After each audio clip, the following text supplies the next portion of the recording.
Youth Congress के फरीदाबाद अध्यक्ष चुने जाने के बाद नितिन सिंगला दीपेंद्र हुड्डा से मिलने दिल्ली पहुंचे। इस दौरान दीपेंद्र हुड्डा ने नितिन सिंगला को उनकी इस उपलब्धि पर बधाई दी। वहीं दीपेंद्र ने कहा कि उन्हें उम्मीद है कि यूथ कांग्रेस दलबल के साथ आम जनता की आवाज को पूरे प्रदेश में उठाएगी। आज यूथ कांग्रेस की अच्छी टीम जीत के आई पूरे प्रदेश में। सभी के लिए शुभकामनाएं। जिन्होंने इस चुनाव के अंदर योगदान किया, हिस्सेदारी करी, हम सबको बहुत बहुत बधाई देते हैं।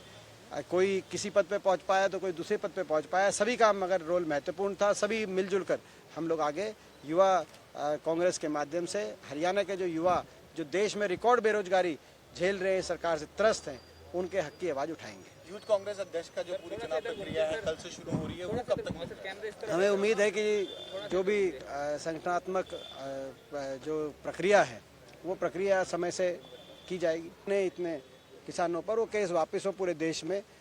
जब किसानों की मांगे जायज़ साबित हो गई तभी सरकार ने वापस ली।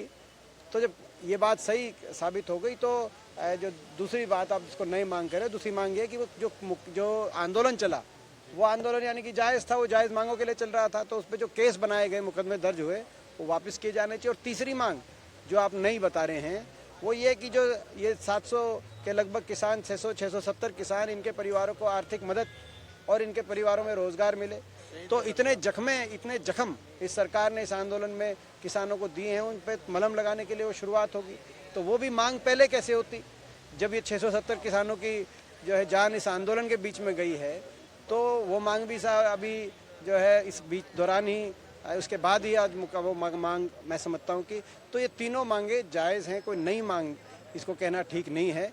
ये तो चाहे वो लखीमपुर वाली मांग हो, चाहे वो किसान शहीद परिवारों के को सहायता देने की मांग हो, चाहे मुकदमे वापस लेने की मांग हो, ये तीनों मांगों की सरकार को सोचना चाहिए। दीपेंद्र हुड्डा ने कहा कि आंदोलन के दौरान किसानों ने जो मांगे उठाई थी वे पूरी तरह से जायज थी, इसीलिए सरकार की तरफ से तीनों कृषि कानूनों को वापस लेने का फैसला किया गया। वहीं दीपेंद्र हुड्डा ने हरियाणा सरकार और जेजेपी पर भी तंज कसा। उन्होंने कहा कि हरियाणा में उप मुख्यमंत्री और जननायक जनता पार्टी को कोई गंभीरता से नहीं लेता। जेजेपी पार्टी जो आपने नाम लिया उप मुख्यमंत्री जी का, उनको कोई हरियाणा में, प्रदेश में कोई सीरियसली नहीं लेता। इसलिए नहीं लेता कि वो कहते सुबह कुछ हैं, शाम को कुछ हैं। वो कहते हैं भाजपा के खिलाफ वोट दो और नतीजे आने के 2 घंटे के बाद कहते हैं भाजपा की सरकार जिंदाबाद। जो अपने मतदाता से कोई खुद विश्वासघात कोई करे तो ऐसे लोगों को लोग सीरियसली नहीं लेते। उनका कल क्या स्टैंड है, आज क्या स्टैंड है। वो कह रहे थे कानून वापस ही नहीं लिए जा सकते। उन्होंने तो ये कहा था कि कानून वापस लेने की कोई प्रक्रिया ही नहीं। हरियाणा प्रदेश में भर्तियों का जो है अगर देखा जाए तो पर्ची खर्ची फर्जी और नोट की अटैची, और साथ साथ इसको लखी और करोड़ी की भर्ती चल रही है हरियाणा में। अगर आपके पास करोड़ का जुगाड़ है तो आप पेपर ही लीक करा सकते हैं और फिर उनको आगे प्रसारित कर सकते हैं। और अगर आपके पास लाख का जुगाड़ है तो आप पेपर ले सकते हैं और खुद अपने उस पेपर में पारित करने के लिए खुद की इस प्रकार से मदद कर सकते हैं। ये पारदर्शिता है। पेपर लीक करा के घर घर में पहुंचाओ, ये पारदर्शिता है सरकार की। तो ये लगातार 38 पेपर लीक देश में कहीं नहीं हुए। और जो व्यापम स्कैंडल आया था उसमें भी 15 पेपर लीक हुए थे, यहाँ 38 हो गए। 38 पेपर लीक का अगर कहीं मामला स्कैम सामने आया है तो हरियाणा में आया है। यहाँ एचपीएससी के अधिकारियों के पास करोड़ों रुपए बरामद किए जा रहे हैं। ऐसे में हरियाणा प्रदेश का युवा जो आज रिकॉर्ड बेरोजगारी हरियाणा प्रदेश में, उनके भविष्य के साथ खिलवाड़ किया जा रहा है।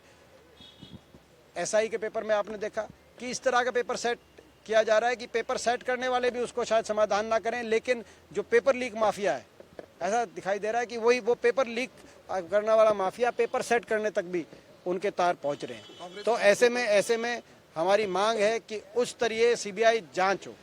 जांच के घेरे में सबको हर कोई है, सरकार से जुड़े हुए बड़े बड़े लोग, सरकार के निकट बड़े बड़े लोग इसमें शामिल जो है, लोगों को शक है। और इसीलिए उस तरह सीबीआई जांच हो जो हरियाणा के अंदर ये भर्ती स्कैम चल रहा है। पत्रकारों से बात करते हुए दीपेंद्र हुड्डा ने हरियाणा सरकार पर बड़ा आरोप लगाया। उन्होंने कहा कि प्रदेश में 38 पेपर लीक हुए हैं। इतने पेपर हरियाणा को छोड़कर देश के अन्य किसी राज्य में नहीं लीक हुए।